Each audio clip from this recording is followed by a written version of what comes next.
Good afternoon. This is the Native American Taoist. Oops, was I supposed to say that, or was I supposed to say the Desert Shaman? Well, if truth be known, I started off a long time ago with a website and all the accumulation that goes along with it. And the name was the Native American Taoist. Okay, and if you look real close on my YouTube channel, in the address bar up there at the end it says Lei Xiao, okay, which means thunder hands in Chinese. So that's how I kind of started out a long time ago, was the Native American Taoist. Because Taoism is awesome, and so is the Native American culture, and they kind of have a symbiotic relationship, or an empathetic relationship, if you will. Both are based on nature or whatever. So that's how I started off. And I always will be a, excuse me, a Taoist, and that's spelled Taoist, a Taoist. And Taoism is probably the supreme ultimate, really, kind of like Tai Chi. It's, if you really want to have a relaxed attitude and you really want to be free of concerns and worry, and if you want to get into practices that are good for your health, like Tai Chi and Qigong and some of the martial arts, then you'll realize that Taoism is probably the ideal thing for this day and age. Now, I'm going to read a little bit in case people don't know what Taoism is. So I'm going to read a little bit here. Bear with my reading. I can't see all that great in here because it's dark. But this is what the Tao embodies, okay? Let's start with simplicity. Those who follow Tao keep life simple. They conserve their energies. They are content with what they have. Since they don't hanker after the dazzling goals of others who are ambitious, they are able to maintain their equilibrium. Sensitivity. Those who follow Tao are observant of others, avoid the aggressive, and help those in need. They love nature and spend time in the wilderness, learning from the seasons, studying animals and absorbing the lessons of nature's creativity. Nature is not wholly synonymous with Tao, but it is a completely a part of Tao, and thus a perfect way to glimpse Tao. Flexibility. This is the aspect of Tao people of other disciplines often have the most trouble accepting, since Tao holds that everything in the world is relative. It does not espouse any absolutes. Followers of Tao rarely rule anything out because they believe any choice they make is dependent upon circumstances rather than preconceived notions. Independence. Those who follow Tao seldom care about society's dictates, fads, trends, political movements, or common morality. They find these too limited, too imperfect, and too petty. It is not that those who follow Tao are immoral, it is just that they act from a far more profound level of the spirit. For this reason, followers of Tao have often been accused of being dangerous, both to religion and society. But those who follow Tao affirm wisdom and experience over government, conventional morality, and etiquette. Awesome. Focus. Those who follow Tao learn an inner direction in their lives. They accept who they are, and they first ascertain and then accept the details of their lives. They take advantage of who they are and do not try to be someone they are not. They accept that they were born, they accept that they will die, and they take the distance traveled between these 2 points as their personal path. They accept that each stage of their life has certain advantages and disadvantages, and they set out to work with those advantages. Cultivated, since the life of Tao is one of simplicity, observation, and action, people strive to refine themselves in order to follow Tao more perfectly. Discipline. Those who follow Tao are disciplined.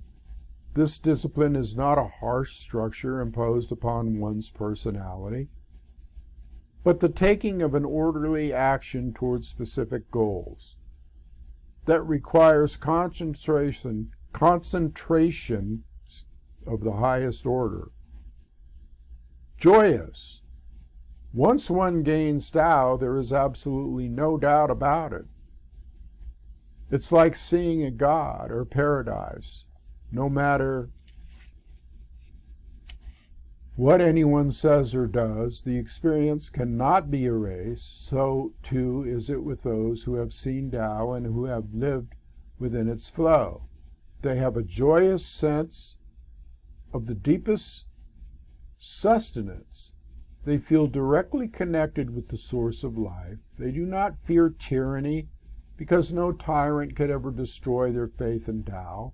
They do not fear poverty, because Tao brings them wealth overflowing. They do not fear loneliness, because Tao surrounds them constantly. They do not fear death, because they know in Tao there is no death. Yeah, so that's kind of a summation from the author Ding Men Dao, from the book Tao,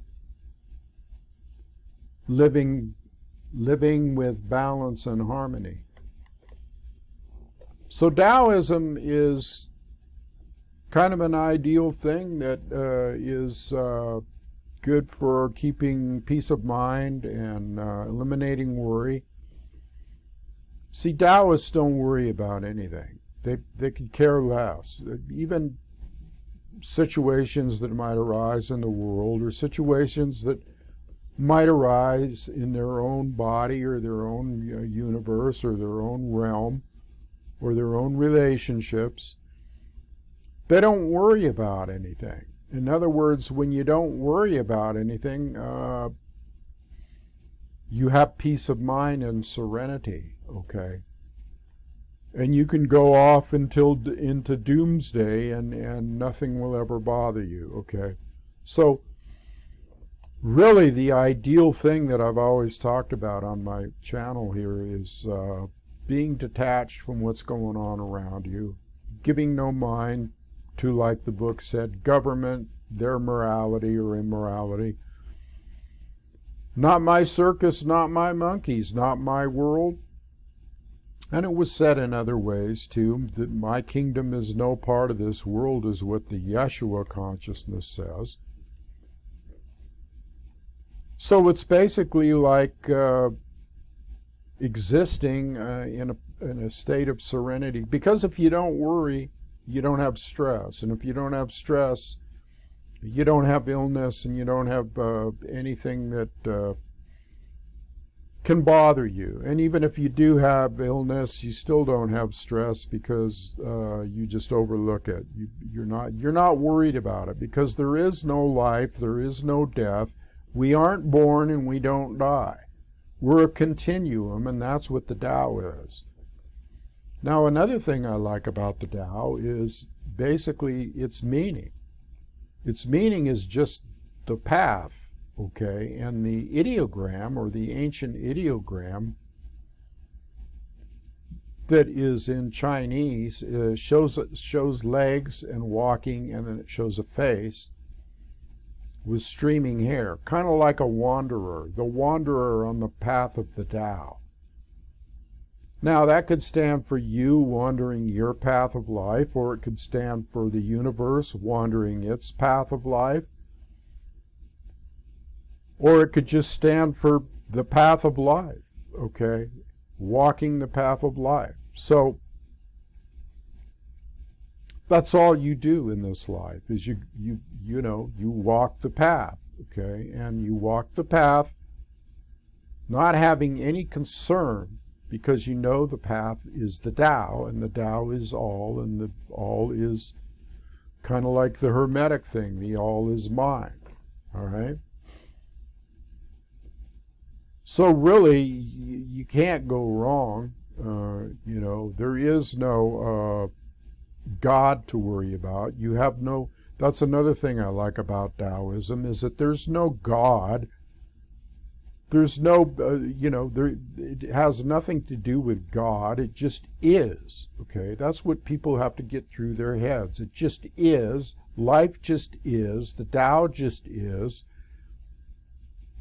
And the Tao is like the I Ching. The I Ching speaks of changes, okay? And there's only 64 changes, and you're constantly going through them in life, so you might as well get used to it and not worry about it. So anyway, that's my message for the day. And it's been a while. It's been a couple of weeks, so I decided to come back on. I like to take breaks. I like to refresh. I like to renew.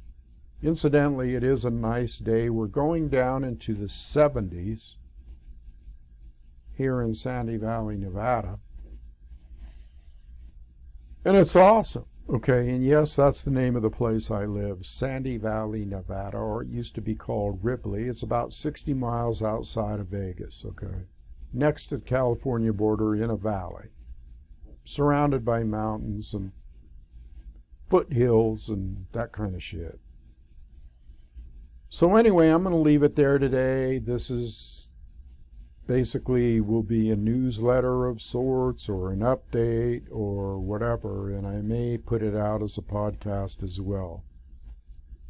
So until I see you again, walk the path of the Tao.